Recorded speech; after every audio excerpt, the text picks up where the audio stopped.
Depuis le 11 mai, les centres sociaux sont autorisés à réouvrir. Découvrez le témoignage d'un centre social qui raconte comment se passe la réouverture.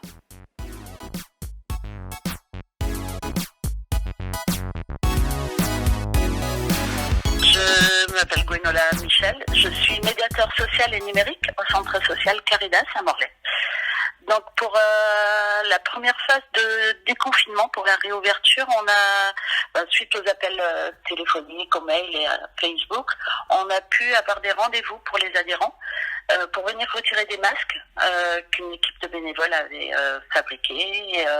Donc c'était aussi ouvert pour avoir accès aux ordinateurs, donc une seule personne à la fois, et pour les photocopies. Donc ça c'était la première phase. La deuxième, donc on a réagencé l'espace pour que tout le monde puisse entrer après avoir mis son masque et pris du gel hydroalcoolique et voilà, pouvoir entrer, prendre un café, discuter en étant assis. Les gens du coup doivent s'asseoir pour prendre leur café. On a fait des petits coins pauses, si je puis dire. Et une table est dédiée à la lecture du journal, pour lequel on a fait un système en plexiglas au-dessus du journal, et on a fabriqué des petites pinces en bois jetables que chacun utilise pour tourner les pages, pour qu'il n'y ait pas de contact. Après, nous avons aussi essayé de voir, calculer le nombre de personnes qu'on peut mettre dans chaque pièce des locaux de Caridas, en gardant donc les 4 mètres carrés par personne. Je pense que l'enjeu principal, c'est de vraiment de garder du lien social, de reprendre ce lien social qui avait été un peu mis en veille malgré le contact qu'on a continué à avoir, au moins par téléphone et par mail ou Facebook avec les adhérents. Et c'est vraiment une aide au déconfinement qui est pour certains plus compliqué que le confinement eux-mêmes, parce que c'est anxiogène, ils savent pas, voilà.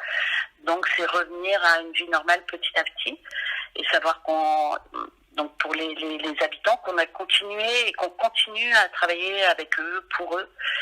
Et voilà, c'est un lieu, là je parle surtout de l'accueil, où ils peuvent venir aussi verbaliser ce qu'ils ont vécu dans un cadre rassurant, où on a mis tout en œuvre pour que ce soit un lieu où il y a peu de risque de contamination, même si c'est vrai que personne n'est jamais à l'abri, mais où tout est fait pour qu'ils puissent être là, se poser et verbaliser, parler, avoir des sourires, échanger un petit peu. Je pense que pour les habitants, c'est le plus important. Donc, il n'y aura plus de contact physique, pas de poignée de main, pas d'embrassade. Ça, c'est on respecte tous les gestes barrières.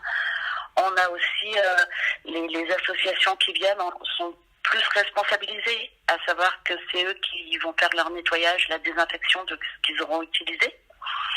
Et pour ce qui est les animations, on fait beaucoup d'animations en extérieur, du coup. Ce qui était fait dans les locaux, on s'adapte pour pouvoir les faire en extérieur. On fait des déambules animés dans les quartiers autour de Caridas, où on va d'un point à un autre. On l'a fait là, par exemple, avec un musicien et un marionnettiste, où on interpelle les gens, on essaie de leur apporter un peu de sourire, de bonheur, leur dire qu'on est là, donc faire des animations en extérieur, quoi.